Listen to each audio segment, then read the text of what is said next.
ہر شخص چاہتا ہے کہ وہ جو کہے اسے توجہ کے ساتھ سنا جائے اور اس کی بات کو معتبر سمجھا جائے، اسے گفتگو کے بیچ ٹوکا نہ جائے۔ لیکن دیکھنے میں آیا ہے کہ وہ لوگ جن کو گفتگو کا فن آتا ہے ان کو کم پریشانی کا سامنا کرنا پڑتا ہے۔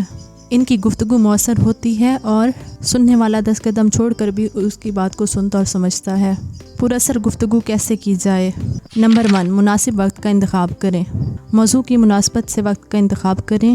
بات چاہے کتنی ہی مختصر ہو، وقت کا موضوع ہونا انتہائی ضروری ہے۔ نمبر 2، سننے والے کا موڈ دیکھیں۔ جیسے ہم کوئی بھی کام ہر وقت نہیں کر سکتے، ایسے ہی سننا ہر وقت ممکن نہیں ہے، اس لیے بات کرنے سے پہلے سننے والے کے موڈ کو اسٹڈی کریں۔ نمبر 3، سننے والے کو ذہنی طور پر تیار کریں۔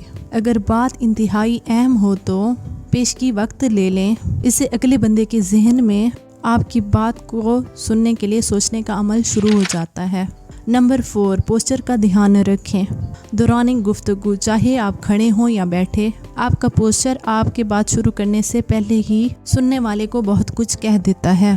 اگر آپ بہت ریلیکس پوسچر سے بہت اہم بات کریں گے تو وہ بات اتنی مؤثر نہیں ہوگی جتنی کہ ایک الرٹ پوسچر کے ساتھ کی گئی بات۔ نمبر 5، لہجے اور بات میں مماثلت۔ جیسے کسی سے دکھ کے اظہار پر لہجے میں ہمدردی اور احساس کی ضرورت ہوتی ہے، ایسے ہی کسی کی کامیابی پر اسے مبارکباد دیتے ہوئے بھی لہجے سے خوش اور پرجوش ظاہر ہونا بھی ضروری ہے۔ نمبر 6، تنقید برائے تنقید سے اجتناب کریں۔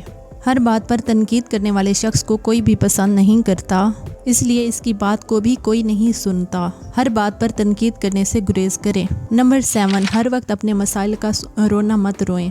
ہر شخص کی زندگی میں مسائل ہیں، ان مسائل پر بات کرنا ضروری ہے، دوسروں سے مشورہ لینا بھی ضروری ہے، لیکن ہر وقت مسائل پر بات کرنا کوئی بھی پسند نہیں کرتا۔ نمبر 8، ایک ہی موضوع پر گفتگو نہ کریں۔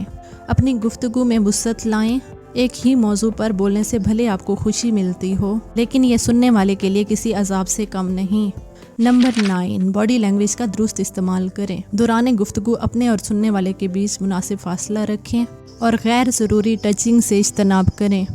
نہ سننے والے کے اتنا پاس کھڑے ہوں کہ اسے سانس لینا بھی مشکل ہو جائے اور نہ اتنا ہی دور کے عجیب محسوس ہو۔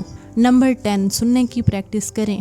لوگ اس کی بات سنتے ہیں جو ان کی بات کو سننا پسند کرتا ہے، اس لیے اپنی گفتگو کو مؤثر بنانے کے لیے دوسرے شخص کی بات کو بغور سنیں اور پھر اپنی بات کریں۔